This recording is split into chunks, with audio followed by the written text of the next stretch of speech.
Hello and welcome back to the Ship of Thesis and our Crusader Kings 3 Let's Play series. What's that all about? You've not seen one of those on this channel before, and that's because you've not seen me for about 6 months. I took a little bit of a hiatus, which I'm sure none of you care about. However, what I hope you do care about is that I have new content to upload. I say new, I recorded this about 6 months ago when the Northern Lords DLC dropped, so it was new at the time of recording, and therefore during the video I talk about it as if it's new, so you'll have to forgive me for that.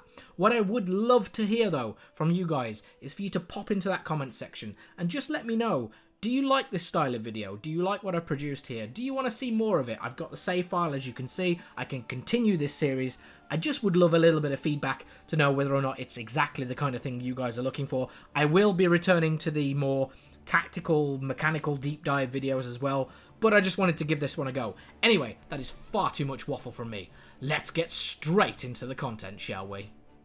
Hello, and welcome back to the Ship of Thesis and our Crusader Kings 3 Northern Lords DLC Let's Play. So, what we're doing here is we have created a custom ruler in the Ruler Designer, and this little chappy here is based on the son of a friend of mine, who he informed me is both stubborn and bossy, so of course we gave him those traits. We gave him Born in the Purple, just to reflect my regard for his parents. As it says, Ezramund was born to prominent parents, a rich life and high expectations, so there you go. We've given him this lovely house here, which currently says peace, which I think is a really rubbish motto. I think we should rename that to something cool, like the shield wall stands, if I can spell, stands forever. That's a much cooler name. And we are House Dingley, and that's relevant, right? Because that's the surname of the person that I am basing this on, although I have distorted it to the 11th century version, which is first mentioned in the Doomsday Book, and that's relevant, but why? Because the Doomsday Book refers to the village of Dingley in Northamptonshire here, which you can see is a wonderful English county, and if we select that we can see that it is inside the Kingdom of Mercia. So immediately I'm telling you what our ambition is with this Let's Play. We are going to move from these humble beginnings in Rogelland, which is a mere single province, guys, you know, so this is a really difficult start, and what we're going to do is we're going to try and take the Kingdom of Mercia. That's going to be our first objective, and you know, it's not going to be easy. We are a 4-year-old. We didn't give ourselves, you know, min-max stats. We're going to try and roleplay to these values as well. So we're not going to min-max the game. And we're starting out with a single province. So if someone takes this off us, then, you know, we lose, basically. We're 4 years old, so we don't have an heir yet, as it warns us up here. Avoid the game over. And, yeah, it's going to be a little bit difficult, but I have a plan, so don't worry about it. What we're going to try and do is become a little bit more powerful. If you look at our neighbours here, so this is our current situation in Rogelland. We have these impassable mountains here that mean we're pretty protected. Unless someone attacks us from the sea or from these two directions here, we're pretty safe. Our most dangerous neighbour is down here in Ostra Agur. I don't know, I'm butchering the name, but this guy down here, he's pretty dangerous. And yeah, he's got 575 troops, so we can't really take him on. We only have 270 to our name right now. But this guy up here, right above us, this chieftain Erica, or I'm going to call him Eric, because it's easier for me. I'm butchering the names, forgive me. 324 troops, which is much more close to our 270. So how are we going to start things off here? Well, the first thing that we probably need to do is have a look at our well, actually, our military is what I was going to say. And you can see we have 270 troops, but we have 0 of our 5 champions. So we probably want to get some decent champions if we can. We're probably going to struggle to do that because we're a 4-year-old, which means that people's opinion of us is probably going to suck. But we'll do our best to see what we can achieve on that regard. Next, if we take a look at our council, it looks like we have a pretty decent chancellor here. We don't have a great religious leader. We have a pretty crappy steward, a decent marshal, and a kind of okay spy master. So I'm going to try and do some things to make that look a little bit better. Likewise, we don't have a spouse, and we aren't going to be able to get married for a while. So we're going to have to try and coast a little bit without the aid of a spouse, and indeed without the safety net of an heir. So when I said we're going to roleplay, we are, but we are going to be a little bit more careful with our roleplay. We're going to try and get an heir first before we do anything super, super crazy. And why do I say this? I say this because I've already started this series, and as you'll see here, I'm playing this on Iron Man mode. So the first time that I tried doing this, fortunately I did copy the DNA, this poor child went on a bear hunt, and he got his face eaten by a bear and died. So yeah, we're going to be a little bit more careful this time round, so we can at least get a little bit of video footage out of this. But yes, let's see where we can get. I'm not going to do a never-ending playthrough of this where I show you absolutely everything. I'm just going to give you an idea of what we're going to achieve. The first thing, we want to take this territory up here and become that little bit bigger, I think. We're going to want to work on our prestige and get it much better, because we're going to need 1,000 prestige to declare war on Mercia. We want that Northamptonshire like county down here. We want that province because it's got our dingly namesake. So we want to get hold of that, but it is protected, unfortunately, by this petty king here. So we're going to need to use the adventuring mechanic, which is part of this new DLC. So that's a good reason to show it off, and also is kind of fun to do. If I right-click on this guy and click Declare War, you can see that Varangian Adventurer against Mercia is available. If I click on it, though, you'll see it's 1,000 prestige. So we are going to need to make ourselves a bit more glorious before we can go and conquer this. But we do have certain advantages. I said that this was a difficult start, and it is, because we are a 4-year-old, we are a single province county, and we are surrounded by people who are generally better than us. But fear not, my friends, because we're going to try and do some things to make this better. And I think the first thing that we're going to do is, like I said, we're going to attack this guy, and the reason we can get away with that is because we can conquer counties. That is a tribal way of fighting wars. So on my channel so far, I've pretty much covered the feudal system, and the tribal system works a little bit differently. So you can see here, I can expend piety to basically have this war. Now, the reason that I'm having to pay piety is because he is of my faith, and so it's not a particularly religious thing to do to declare this war. But that's okay. It's only going to cost us faith to declare this war. It's not going to cost us anything more than that. And I really don't care about spending that faith right now. In addition, our prestige here, which is 300, that's going to aid us out a little bit. If we take a look at our military, we're going to be able to create men-at-arms. And when we create those men-at-arms, we do not need to spend gold like we do when we're a feudal ruler. We can instead spend prestige. We could spend all of it in one big blowout on 100 Varangian veterans, and that's kind of cool, and I like the idea of it. But I think instead we will probably invest in some bondy, and maybe leave a little bit of prestige over. Let's think about that. But we'll probably invest in some bondy. 14 damage, 18 toughness, and a good bit of pursuit means we can actually cause some damage. So I think that's what we're going to do. We're going to invest in buying some men-at-arms, increase our levy. Maybe we can get a better marshal, and certainly we need some better commanders. If we take a look at our court right now, we do have a guest. She's not very good, so we'll move on quickly from her. If we scroll through these, none of them are particularly great. In fact, if we hit C and load the character screen, sort by marshal, we will find that inside of our realm, the best one really is the one who is currently our marshal. So we don't really have terrific characters right now. But that's okay. We're going to try and do what we can to get better characters. So what I'm going to do is I'm going to cut the video here, and then I am going to do a bunch of things, and then we'll come back when there's something a little bit more interesting to show. Okay, guys, I said that I would come back if there was something really interesting, and immediately we get a pretty good random event. A mere 2 months into play, I sip at my mug of spiced wine, I scanning over my latest scrawled work. Cumber grounding gently this autumn. Sometimes fate is far too cruel, letting a realm become such a cesspool. Life itself shrivels in its wake. No bad idea, enough his lust to slake. Truly, I am one of the great artistic minds of my age. Our 4-year-old chieftain Ezramund has the option to gain the trait Poet. Now, I said that we would roleplay this, but come on, guys, the Poet is a new 1.3 / Northern Lords DLC thing, and it's appeared randomly for me. It would be terrible if I did not accept it. So we are going to take a fine verse. What shall I muse on next? We have gained the trait Poet. I mean, that's just amazing. So I'm pretty happy with that. while we're here, we might as well go through a few things that we have done. Our military strength is increasing. As you can see, I hired 200 Bondi, so that's pretty good. We're going to need them to defend any potential raids that happen, because remember, we're tribal, so raids could happen. Oh, there's another event firing, but we'll just continue on the vein that we were talking about. We have made some changes to our council, which you can just see here. So we just swapped people out based on who we had available. And Marshal we left, even though he has a 16 and would have made a better spy master, so a 16 in intrigue, I should say.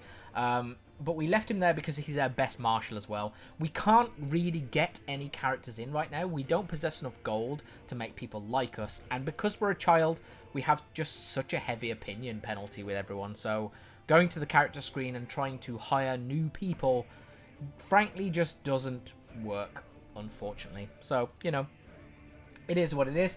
However, we have ended up with a pretty good religious person, a Gida. And we've kept the same Chancellor because he was pretty good. We've got a medium steward now. We've got the same Marshal as before, and our Spy Master is also the same. So that's the changes that we made up to this point. We now have the in the deepest places of the world. Now, this is actually what happened to me before. And I chose the option to kill the beast myself, thinking from a roleplay perspective that a child going out on a bear hunt was kind of fun. In fact, I will read this. The peasants of Rogaland are a superstitious bunch, regularly coming to me with claims of sorcerers, giants, and gods in disguise. Usually I ignore such claims as commoner theatrics, but this time they bring evidence, a blood-stained sheep's carcass, clearly torn apart but not eaten, not even chewed upon, crudely shredded by no claws I've ever seen. The locals insist this is nothing less than the work of a troll, and demand I scour the nearby woods to dispatch for the creature. I'll kill the beast myself, is the first option. Strybone take care of this, so I can send my marshal to do this. Or I can say, sounds like a bear, deal with it yourselves, cravens. Now, the last time I did this, I dismissed my marshal, and I didn't have one, so I didn't have this option to send my marshal. If I send him, then he will gain prestige if he is successful, and I will gain it as well. However, if he loses, which he has a 64% chance of doing so, then we lose a decent marshal. And given that the next best marshal we have in the realm, I think is a 6 marshal, we'll probably hold on to this guy, I think. He's also like putting his hand up as if, dude, this is a terrible idea. So I think Chieftain Ezramund is going to take the advice of his elder and say, it sounds like a bear, deal with it yourselves, cravens. The plus side of this is we're going to gain 75 prestige, which is good for us. We might even use that to hire some more men-at-arms. The troll attacks is going to give us a popular opinion of -50. Now, that is important for the Norse. We're going to go into why that's important a little bit later, but I think we're going to take that because we don't want to do it ourselves because we'll likely die. That's what happened last time. And we don't want to send a marshal because he's actually kind of important. And I'm going to, this time, go with the roleplay idea of that we're a young, impressionable 4-year-old who, whilst stubborn, does maybe listen to our betters. Sometimes. So let's go with our dishonourable atheist marshal and say, it sounds like a bear, deal with it yourselves, cravens. Okay, so we immediately have another event, which is Glory Seekers. The taverns of, a name I can't pronounce, have seen an influx of glory-seeking warriors as of late. Among them, a group of old and battle-hardened veterans, Huskars looking for a new master.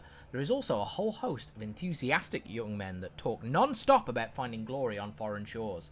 Perhaps I should seek to employ some of them. And we can choose to, I'll bring the Huskars into my household. We'll lose 30 gold and get an army of 75 men. They will stand down upon a succession, which we don't really need to worry about right now. They were a 4-year-old. There should hopefully be many hours, or many days, years, and months into our livelihood. And the young men are inexperienced, but there are many of them. So I think we're going to go with that one based on the fact that we can actually afford it, 15 gold, when we only make 1.2 a month. Or time to double the price of ale. We could make a lot of gold. I think I'm going to take the young, inexperienced men here. which should hopefully be good for us. We'll get even more troops. So if we actually go over to the military tab, we can see, well, we are recovering a Bondi at the moment, and Glory Seekers gives us special soldiers, basically. So we can use these guys up until the point that someone succeeds us, and we'll be able to raise 150 men just straight up. So this is really good for us. I think what we're going to do is we're actually going to increase the size of Bondi even further to 3. Which means that when this is completed, we will have 300 Bondi here, and we'll also be able to raise these 150 special soldiers. That will actually make us pretty potent. You can see we've got 627 now.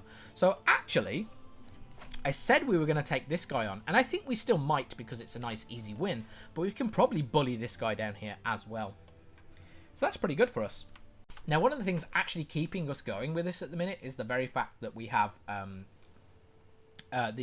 Born in the Purple. So if I hover over what we're gaining right now, 0.5 is coming from Born in the Purple. So that's actually served us quite well. It looks like we have excessive tariffs. So a smuggling ring has appeared. That's not good. But let's allow our military to recover. Once we get up to 300, I think we're going to start a war. And as I say that, an event fires. A sick feeling is rising in my stomach. I try to make it back to my chambers, but the door shrinks before my very eyes. What is happening? Suddenly I can smell something. Something I know I've smelled before, but where a servant asks me if I'm alright, but I cannot answer her. I cannot do everything. This is not good, guys. This means that we are sick, and we do not have an heir. How long was I gone? Hopefully this does not develop into something really, really bad. I really like our 4-year-old poet, who's already got a pretty good military. Let's see if we can use that military, before we end up dead. But hopefully that doesn't happen. That would really... Oh no, we're possessed! So, lately I have experienced some episodes. Something comes over me, taking charge of my body and leaves me tired and confused. I have tried to keep it from people, tried to hide it, but it is hard to control something that comes and goes as it pleases. They're looking at me as if I'm possessed. So we've gained the trait possessed. So, I'm cool with this. Up to a point. It's not ideal. We do take a moderate health penalty because of this. Hopefully some of that is offset by our disease resistance from stubborn. But we are going to suffer some attraction opinion modifiers. We do get additional monthly learning lifestyle experience if we decide to take that. The opinion of possessed people will increase for us. So, I mean, that's sort of good. And we are going to get some new roleplay options, right? Because now we're possessed. It is a health trait, so... I imagine really that this is some kind of mental illness. So to my friend who this is based on, sorry about that, but that's the role of the RNG for you. But yes, I think what we'll do is this gives us pretty much license to play in an erratic manner. So I think what we're going to do now is we're going to start a war. So in the first episode, you do get some warfare, and let's see how we do, shall we? So we're doing exactly what we said we would do. I have raised my army, which is significantly larger than our opponents. We're going to not go across the river crossing and take unnecessary casualties. We'll go round instead and see how that works. So we have a potential battle starting in a month, and as you can see here, it looks like we're going to do pretty good in this exchange. The only thing they have in their favour is the defence. We have a pretty good commander, and the battle has started. Now we have almost twice as many troops, which is going to dramatically help. Now, one of the things I haven't done on my channel so far is actually go through the battle thing, and we are going to do this in detail. But these are the dice rolls here. So commander advantage is a really important thing. This guy's getting a really good martial advantage. So he's got 13 skill normally, plus he's getting 5 for leading his own soldiers. So that's pretty good. And currently that means he has the advantage over us. The dice rolls that happen have an effect. So right now these dice rolls are 0 and we're only in the maneuver phase. As things progress, we'll see the actual dice rolls kick in, and as you can see here, we currently have -10. Now the reason that advantage is important is because it gives a 2% increase in damage per advantage on the other side's favour. So because he rolled a 9 and I only rolled a 7, and he has an 18 versus my 14, he's got a pretty good advantage. So right now he's causing more damage to us, which is bad. We have more troops, so we'll probably be okay, especially as the dice rolls do even out eventually. So we did pretty bad on those dose rolls overall. We suffered quite a lot of casualties, but we have carried the day, and this is why generally just having more troops is much more important. But it means that we will have killed this guy, he will now run away, and we can begin sieging down his holding, and once we have achieved that, we'll be pretty close to taking things. So right now we have 20% of our war score. I have discussed this in a previous video, so I'm not going to go into like tons of detail at this point. But it's pretty good for our 4-year-old possessed Ezramundi. So let's see how things go, shall we? So here's an interesting thing. It turns out that we actually do still have this prisoner. He wasn't actually released, and despite the fact that we injured him severely in the combat, which means he's taking a -4 prowess hit. He's actually still prowess 10, which means that he's actually currently better than a lot of our champions. So I think what we're going to do is we're going to look at releasing him with the idea that he joins us. So if we negotiate his release, we could instead just recruit him. He will lose 15 opinion of us, but I kind of don't care. And we recruit him into being one of our knights, and he's going to be one of our better knights. So let's do that. So what I'm actually thinking here is that rather than go south, we actually go north. There's this territory up here that is ruled by this guy, and he has 640 levy. If we were to go and take this, which again is just a single county, so we don't need to declare one county war, we could knock him out. And because of this impassable terrain here, the next province over doesn't have that many levy. So I mean, they're in an alliance with Ivor the Boneless, so I mean that sucks. But them themselves are not super scary. And then we could knock these guys out after that, and then we'd actually have increased our levy by a fair bit. We would own all of this over here, and I think we'd then be in a much better position to be able to go and take Mercia. So I said I'd come back when things were more interesting, and nothing really gets more interesting than this. We are now Jarl Ezramund, and we are 21 years old. So we've gone through the whole rise of coming to age and all of that. We've conquered these territories down here. We conquered the territory up here. We did momentarily lose it because we sent raiders all the way down to what would be northern France down here, and we did quite well. And then literally disaster struck. Literally an army caught us as we were escaping to the sea at the same time as our neighbour that lived here declared war and started fighting over this. So we did lose this territory and we had to go and fight it back. But you know, you got to roll with the punches. That's how these things tend to work. We have developed, so we had stubborn initially. We have developed the arrogant and trusting trait. Those were ones that I selected out of the ones that were on offer. We became a tough soldier, so +4 martial. We became reckless. We already had Born in the Purple. We became a poet along the way, which is quite cool, and we were possessed. So yeah, an awful lot of stuff going on for Ezramund there. As soon as we hit 16, we did get married to this lady here, who is intelligent, so we were hoping maybe we could breed some good genes. Thus far, it doesn't seem to indicate that we have successfully passed them on as dominant genes, but nevertheless, we've given it a go. We have a concubine as well, who is our religious lady, and she has given us 2 children as well. So I'm slightly less concerned about our prospects now that we actually have children. We took the martial trait and strategy focus, and we have stalwart leader just to try and make ourselves a little bit more survivable in battle. You can see that because we're getting our spouse to assist us, we currently have 20 martial, which makes us pretty decent. We're pretty good at leading our armies, and which is why we've done as well on conquest. As you can see here, raid loot has been delivered, 73 gold and 73 prestige. So we went and raided all the way down here and got that cash and brought it back, which is what we used to create the title up here and declare ourselves to be a Jarl rather than a chief. So pretty good progress so far. We do have over 1,000 prestige now, which means if we wanted to declare our Varangian Adventure on Mercia, we would be able to do so. We can afford the prestige hit that it would cost. However, I think with 1,600 troops on their side, that's a little tough. And the other thing that I'm a little bit worried about is that Jorvik has nearly 5,000 to its name, and Wessex has 4,000 to its name as well. So some pretty powerful neighbours if we were to supplant ourselves from this kingdom, which is pretty good right now, right? We're looking pretty good. most of it is Bondi that we've got, and Levy at this stage. We do have champions at this point, so we're up to 7 champions overall of mixed ability. So we've got 31, 21, 20, 18. Those are all really good, and then kind of, oh, I mean, this guy is terrible. We probably want to forbid you. He is our courtier and friend. My plan is, once we get a little bit more gold, we can turn this territory down here into another Jarldom. So I believe we can do that. Yeah, we can create the title because we have the territory. However, we can't currently do it because we don't have enough gold. But once we've done that, I will give some of the territory away to avoid this horrible domain limit that we're encountering. And we'll probably give it away to our friend, who is a dwarf, no less. So can we find him in the list? Here he is.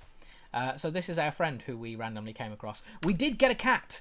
So we have a pet cat here whose name is Jasmine, and she is doing really awesome things for us. She made the castle rat-free, which helped us for a few years.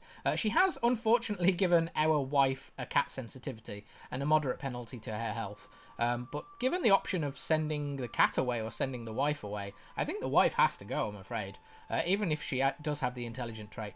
Hopefully she'll breed some more. She is 33, so I guess... yeah, we've got a few more years left in her. Let's see how that goes.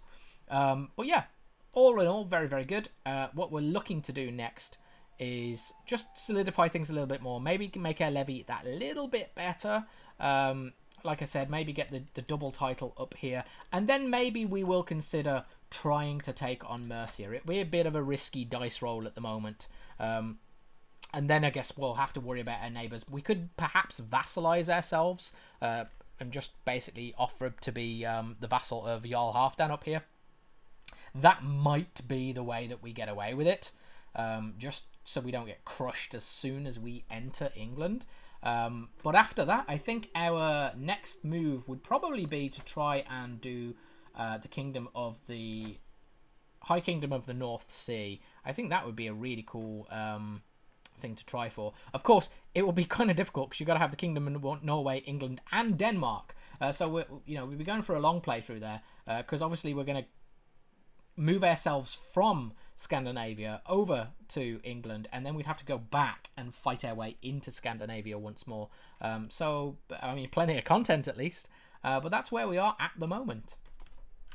Okay, so I've been thinking about this, and given that we're going to give all of this away in the event of Varangian Adventure, then really investing much more over here doesn't seemingly make sense. And I was reading the tooltip again for the declaration of war. Now, this bottom bit here says that North Germanics launching their first Varangian adventure receive up to 2,000 bonus special soldiers. So, in theory, I've got about 170 prestige right now in the bank that I could spend and still be able to declare this war. And... maybe I will get special soldiers. Now, I don't know. It says receives up to 2,000, so I don't know what stipulates what you get. And I don't know if we count as Northern Germanic, because I guess that could mean people over here, right? Sigurd Snake in the Eye is around here somewhere. We'll probably find him, actually, if we go to Sweden...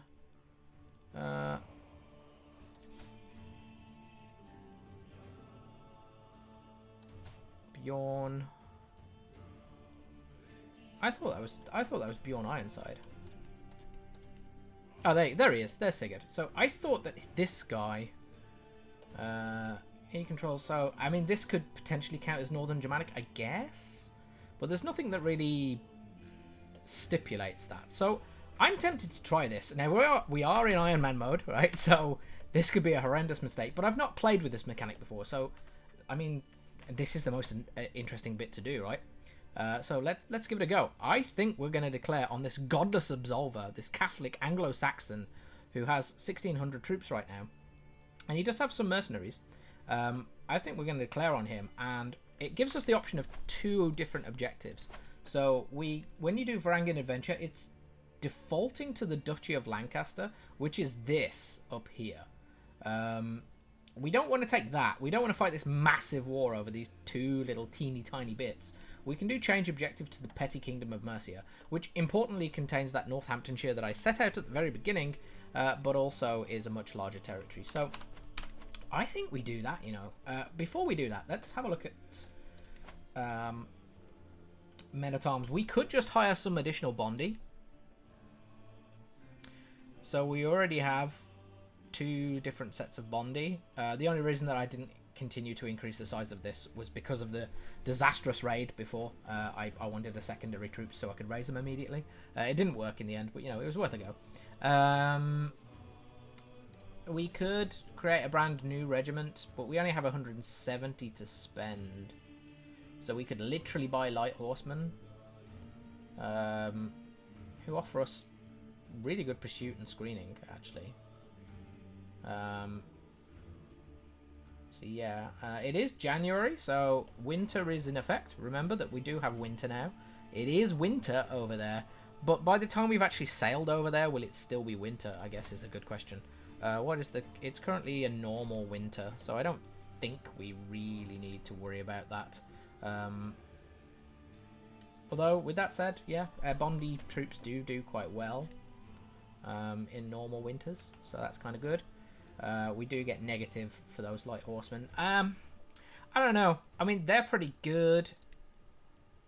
If I take the Bondi, it leaves me with 70 prestige. So probably just increase the size of this Bondi, I think, to 4. I think we do that. Give it a little bit of time so that it can actually get us to the point that we're maxed out again on our levy, and then I think we'll try the Varangian Adventure, and we'll see what we can do against this guy, and we'll see if we can take Mercia off him. Virtue through God. Well, I don't think so, pal, because our guy is the shield wall stands forever. So let's give this a go. So while we're waiting, we just unlocked another perk. I think Chivalry Dominance makes massive sense, because that will increase our champions' output. I think it still affects champions. They count as knights, right? It's a question that I'm asking right now. It doesn't seem to stipulate. I'm pretty sure it does. Yeah, it does. There you go. A knight is a vassal or a courtier that fights directly in an army. And knights can be known as different names depending on culture, faith, blah, blah, blah, blah, blah. So we're all good. So I'm pretty nervous, but I think we're going to give this a go. I think we're going to try it out. Oh, this could go so wrong. But let's try it. Let's see what happens. Make sure that we have the correct objective. We will gain the contested title. We would seize everything within his realm. Our Jarldom would be destroyed. Landed family members would receive spare conquered counties. All old held titles will be destroyed. All old landed family titles will be destroyed. All old vassals will gain independence. We don't have any. We get 300 gold. We become an adventurer. So we get martial per level of fame +1. Prowess per level of fame +1. Men-at-arms -50%. Wow, that's really quite good. We'd ignore the negative culture opinion. That's great. No negative opinion of other cultures, yes. Although, here is another question, right? Before I actually pull the trigger on this. I am close to 100 renown. How much is the first 250? Oh, we're miles away from getting the Wanderlust perk, which we know is quite good, right? Because you receive bonus troops above the cap. North Germanic launch, you can get 2,000. Let's just give this a go and see what happens. And we'll have learned not to do it if it's the wrong thing, right? Let's find out. I'm going to stop teasing you all. Let's hit the button and... Oh, wait, no. Let's select the right goddamn title. No, what? Why can't I select the Kingdom of Mercia anymore? Varangian against change objective. Oh, there we go. Kingdom of Mercia. Confirm. It is the Kingdom of Mercia that we're now fighting over. We'd be annoyed if we were only fighting over those 2 counties. Let's declare war. Oh, we will get an army of 1,000 men in Rogaland. Oh, so it tells us right here. So we're not going to get 2,000 men, but we are going to get 1,000 men. So we are still going to outnumber him, but it's not going to be by huge amounts. Should we hold off a little while longer? I think maybe we should. We should make sure that we can actually take this, or make sure that we've got something back. Because right now he's got mercs. In fact, how much gold has he got? Let's be sensible about this. He doesn't have any allies. But he... I'm clicking on me again, because I keep forgetting to zoom out before I click. He has 112 gold, so he can't really afford more mercenaries. He does currently have mercenaries. About a third of his army, or a quarter of his army are mercenaries. He has 200 armoured footmen. Armoured footmen are counters. They counter spearmen, which are all of our bondy. So he only has 200 of those guys, but still. We are basically saying we're going to take an army that is sort of smaller than his, and we're going to take ones that are directly countered by what he already has. That doesn't sound smart, does it? Let's be smart before we go over there. So I'm going to take a little bit more time to prepare. We are 21 right now, so let's give ourselves another year or two. Hopefully nothing dramatic happens in Mercia while we're waiting, and then I will be back when we're actually going to announce this. So I've decided that in the meantime we're going to raid Scotland for a little bit. That should help, because we're going to gain some gold and prestige out of it. Hopefully, providing we don't screw it up. I haven't actually checked how powerful Scotland is. Pretty powerful, so we want to be a bit careful. As my troops and I prepare to sack the lands of Moria, our first scouts report back. It seems the local towns are rich, but many are heavily fortified, and we could be well caught out by vengeful armies before we break into the juiciest targets. All is not lost. The art of good raiding is all in exploiting opportunity, and we could perhaps arrange trade and tribute in exchange for staying our blades. So I guess we've got a few options here. I think we'll just say we probably could make money trading, pillage it anyway. And then I think we'll just try and escape quickly. Oh crap. Alright, maybe that wasn't a good idea. Because we can't run away until this finishes. No, that was a mistake. Although, chances are even, chances are even. Can we actually get away before the fight starts? Probably not. I don't think we can. Ah, damn it. Chances are even.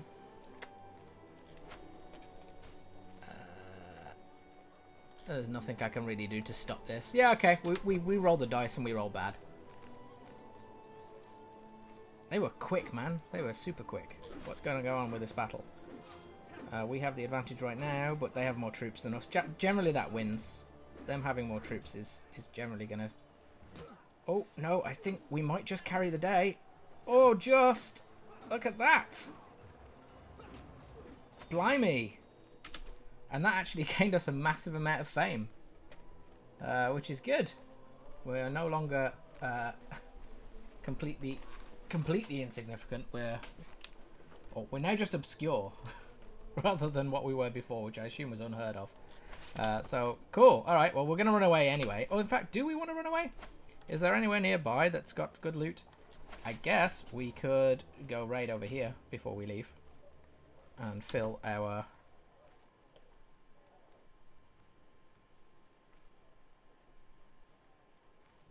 hold up a little bit more. And that's only got 3, so this one's reasonable with 13.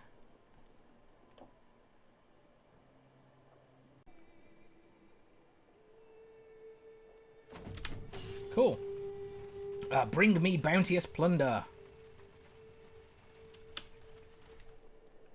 Absolutely. Anywhere else that's worth hitting? Up here's reasonably rich, so I think what we'll do is we'll embark and then move to there. Because that's safer.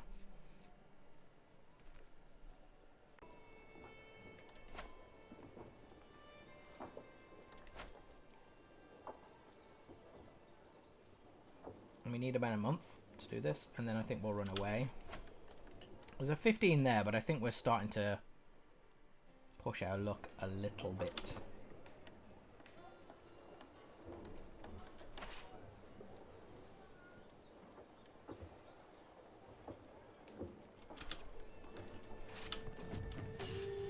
Bring me bounteous plunder. Yeah, I think I think we'll call that a success, because we don't know what's going to happen back at home either. So let's head back to Rogoland. I think I'm pretty happy with that. So we're doing really good. Our wife is pregnant again. She's given us 2 children so far. So we're doing good. We're doing fine there. The success of that raid means that we've got some really good prestige now, which we can convert into taking some decent troops. So let's have a look at Mercia and see how they're doing. They do not have their mercenaries anymore. So that is good news for us. And we can hire the thing to counter their armoured footmen. So they have armoured footmen, 200. That's heavy infantry. I believe that's counted by skirmishers. Let's have a look, shall we? If we go create new man-at-arms regiment, armoured footmen at the top, heavy infantry. They counter spearmen, in turn are counted by skirmishers. So we need somebody who's skirmisher. I don't think any of these, so I think all of these are heavy infantry, except for Bondi, who are spearmen. Vigman are archers. So they're pretty good too. We could literally buy light footmen. They're not anything special. They're nice and cheap as well. They do have that advantage. So we could take those guys. Yeah, I guess we'll do that. Let's buy 2 of those. We'll let everything reinforce for a little while. And then we're going to declare our Varangian Adventurer on Mercia, I think. So we'll just give it some time. Okay, so there is another opportunity for me to show you something new here, which is the trial by combat mechanics. So if I click up here, you can see that I can challenge Jarl Stein here to a trial by combat. Now I'm not sure, is he in my court? Not sure why. Where is he? Let's click on him. Let's find out where he is. Of Visby. Oh, he's over here. So he has committed crimes against me, apparently. I'm not really... It says he's an adulterer. So I don't know if that's just he has committed a crime that's against my religion, or been an adulterer with someone inside of my court. It doesn't say. I know that my spy master has been having dalliances. She's a fornicator, and that is a crime. So I think I'm going to show you the trial by combat anyway, because it's an option, right? Now, I'm not going to battle him to the death, despite the fact that I would get prestige out of it. It's a bit risky. If I pick gold, then if I am victorious, then I will get 75 gold.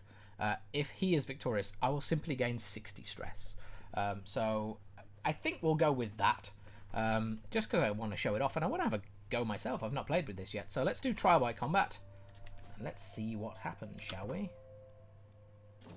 So, trial by combat, Visby. I arrive in the designated spot near Visby in good time and found Jarl Stein is already waiting for me, along with a small entourage of witnesses. Whatever else he may be, Stein is fit to fight and willing to risk meeting me man to man. The formalities are brief. We all know why we are here, and we're long past the point of talking. Weapons are handed out, and our retinues retreat to observe from a safe distance. Now, if I click on him, he is 8 prowess, which is poor. We are 11 prowess, which is average. So we are not amazing, but we're not terrible either. So let's see what happens. May the best man win, so the trial by combat begins. So, single combat. Jarl Ezramund. For a few brief moments, Jarl Stein and I pace in lazy half circles, each watching for an opening. I heft my axe ready to defend myself, while he clutches his sword firmly to hand. The fight may only be until first blood, but that doesn't ease my nerves. With a sudden twitch, our bout begins. Unexpectedly, Stein managed to swing a vicious kick for my shin, momentarily hobbling me. So, I have some choices here. I can do Enthusiastic Onslaught. I'll charge in swinging wildly. There's a high increase to my likelihood of success, a very high increase to my risk of injury. Or I can do Taste the Wrath of Tyr. Oh, which I think is Thor, right? I think that's Thor. Or I can do You Think You Can Beat Someone as Famous as Me. So I'll lose some stress because I'm arrogant, but I gain 20 stress critical. That's interesting. I might... What? Why is it critical? Is it suggesting that I will instantly have a mental break? I'm not actually sure. So what's it say? What has happened? Either way, low increase to his likelihood of success. Okay, well, I'm arrogant, right? So I think I'm going to take the arrogant trait of you think you can beat someone as famous as me. Because that fits the roleplay element, right? So my words cut deep into Stein's ego. Everyone knows of my fame, my prestige, and his reputation pales by comparison. Faith is strength, scum, screams my opponent, whirling his sword furiously at, around, and near me. My form is decent with some lapses, and Stein's stance is failing. I have yet to open up my opponent's guard at all, and see no way yet to claim victory. So, I can do he'll never see this coming. I get a very high increase to my likelihood of success for a surprise attack, but I do suffer a medium increase to my risk of injury. I can do foolish churl, can't you do better? Taunt him to try and provoke him into making a mistake. There is no risk of... there is a medium risk to injury. I have no risk to... or I have no increase to my likelihood of a success. It says has happened, high increase to his likelihood of success. So that's bad. But he has a very high increase to his risk of injury. Or I can do maggot, you think you can stand against me. And I think this is here because I have a high martial skill. In command, you try to intimidate Stein as though he were one of your soldiers. There's no increase to my likelihood of success. There's a low increase to my risk of injury. And he gains dual handicap rank 2, which is -2 to his prowess. Let's go with that, purely because we've got a really good martial skill. Oh no! Oh no! Commanding the rabble and commanding highborn soldiers prove to be depressingly separate skills. More incensed than taken aback by my screaming, my opponent waits for me to be out of breath, then launches a blistering cleave. Surprised and out of breath, I'm felled without issue. Stein steps over me, readying his sword to cut my throat. So I can say yield. I'll lose a single combat due to my injury risk score. I would gain the trait. I've gained the trait wounded already. That sucks. You'll rue the day that you defeated Jarl Ezramund. I'll lose a single combat due to my injury risk. He becomes my rival. I lose 11 stress because I'm arrogant. Oh no. That's terrible. I should not have done this at all.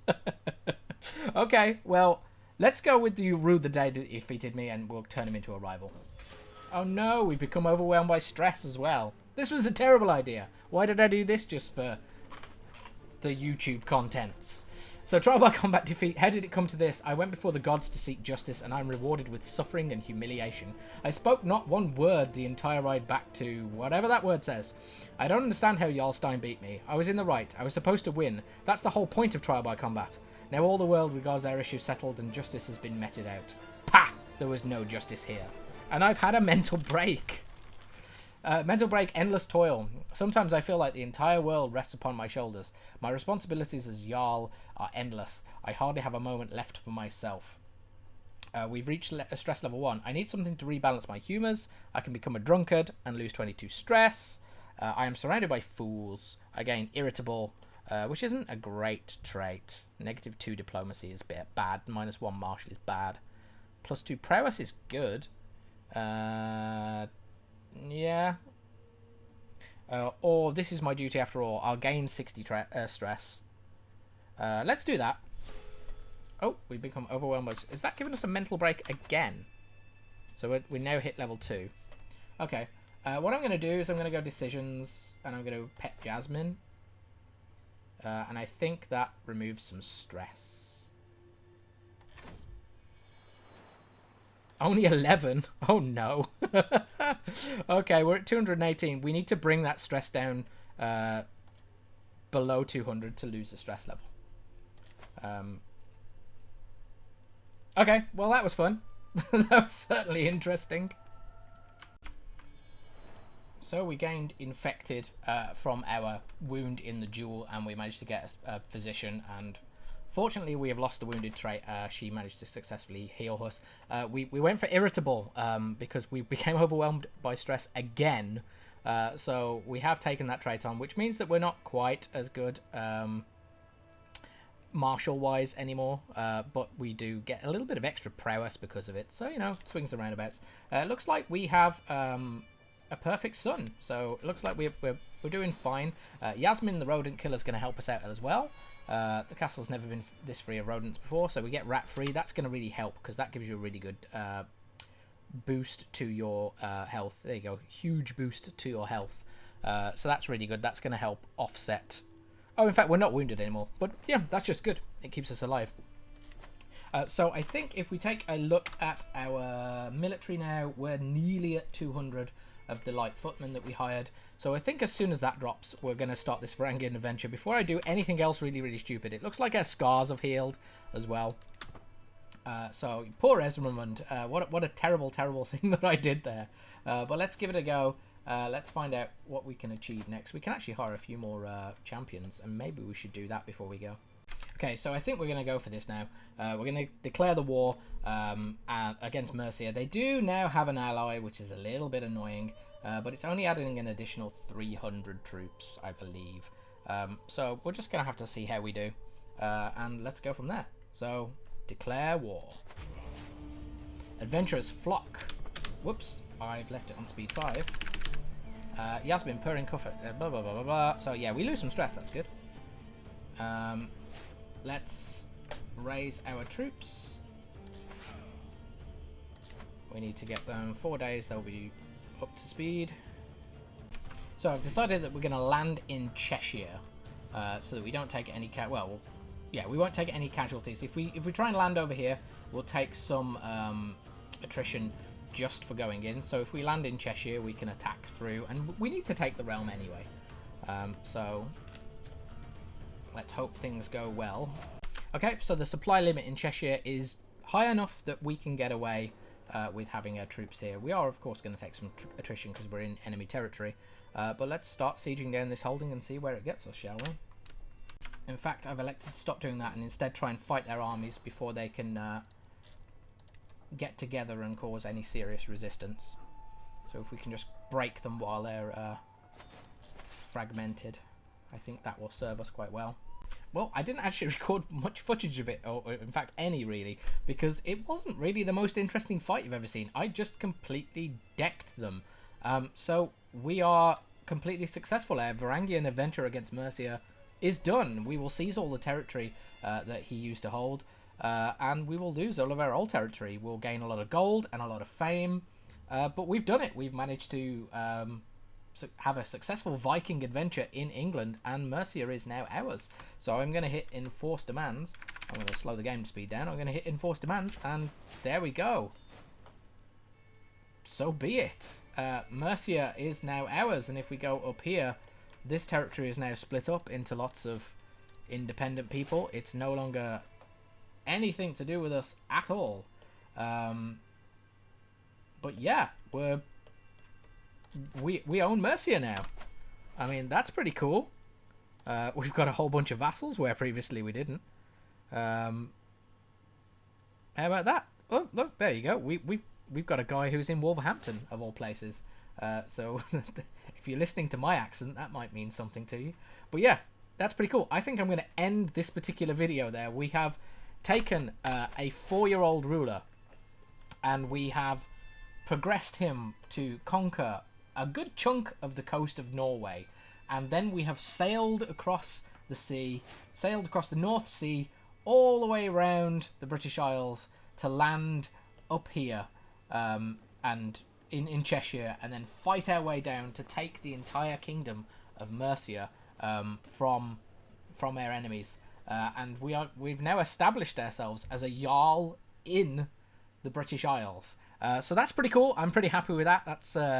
That's good as far as things go. We have 6 children to our name, so at least our dynasty will live on in the event that I end up getting horrendously killed at some point with this character. We will at least have a playthrough to continue with. So I'll be back in the next video where we'll kind of solidify our hold here. We did recently get a new lifestyle trait, and we did take Serve the Crown to increase our control growth, as well as some natural dread. So that should hopefully help.